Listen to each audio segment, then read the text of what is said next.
Hi and welcome to this next video. This is another example video of a core dysfunctional pattern or cycle.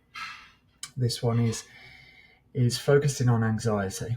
So you could say it's a general sort of anxiety cycle, but I've literally just gone around from that trigger point and just been asking myself, okay, what's next? What's going to be typical of that next step that will happen for somebody who's experiencing anxiety from this point of a change of plan. So we've gone with the trigger of change of plan. Something typical that can cause people anxiety in different ways. So there's the trigger. Obviously, this leads into a sense of uncertainty. That uncertainty drives a thought of what if, or maybe even numerous thoughts of what ifs. Leading with this is like sort of bouncing backwards and forwards between what if and worst case scenarios. So probably imagining those worst case scenarios in the mind. And of course, this then leads down into anxiety in the body. And again, backwards and forwards interplay between the mind and body there.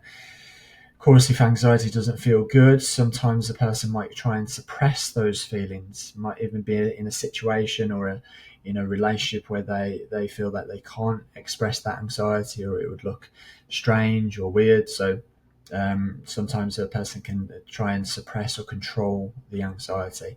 And literally, it's a bit like pushing it down, a bit like pushing a beach ball underwater. And of course, the more that you push that beach ball underwater, the more pressure that will build, and of course, it'll pop up at some point. So in this case, we put here, another sort of safety-seeking behaviour, which is seeking reassurance, maybe from somebody else, or always going to be from somebody else in some way, or it could be like Google or something like that, depending on what it might be. So yeah, seeking reassurance. Sometimes you'll get some sort of relief from that, but again, it's only temporary, so the anxiety continues. Because again, all you're doing, even with seeking reassurance, is you're just pushing that anxiety down and trying to control it in some sort of way, and it will come back up. So the anxiety continues. Catastrophizing thoughts creep back in, again, sort of what ifs, going to those worst case scenarios. And then it's this underlying feeling of I won't be able to cope, which can lead into possible avoidance of the situation. Well, okay, the plans have changed, so I'm not going to go then. And again, that can all happen very, very quickly. So we draw it out like this.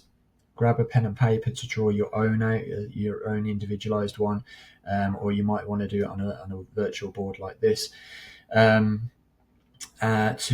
we can recognize it, we can spot it, we can take that step back from it, slow it down, and through that awareness of it and creating that space between you and it, you then have more choice to continue in that cycle. And of course, you probably won't do so. You choose to do something differently, think something differently, and it enables that space enables you to reach for a higher perspective.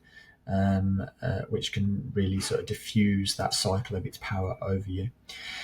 And of course, obviously, what we've got in the middle here is the underlying core beliefs, which is something bad will happen or I won't be able to cope. And again, these are examples. They might be different for you in different ways. And then we've got this rule, so an if-then rule that will be aiming to cover up those beliefs or keep them at bay, keep those fears at bay.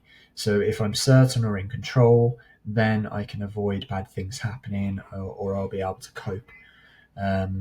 So of course that's the underlying system that's at play, which of course is, it feels like it's trying to keep those feelings of something bad will happen or I won't be able to cope a minimum, but actually it's just suppressing them, pointing you outside, trying to control external forces. But of course, every now and again, plans will change. So when that uncertainty comes in, that's going to drive all of these what-if thoughts, catastrophizing, pressure, anxiety, all of that stuff, because it's trying to get the rule back in place. It's trying to get your control back. It's trying to get certainty back in different ways. So if anxiety is for you, maybe this fits for you, or maybe you want to draw out your own one. You might want to change a few things, or you might want to just start completely fresh and see what happens for you. So always start from the trigger point. What is that usual trigger that fires my anxiety off? And then go, what's the next step? Is it a thought, a feeling, behavior? And then the next step and the next step, and just see where it takes you.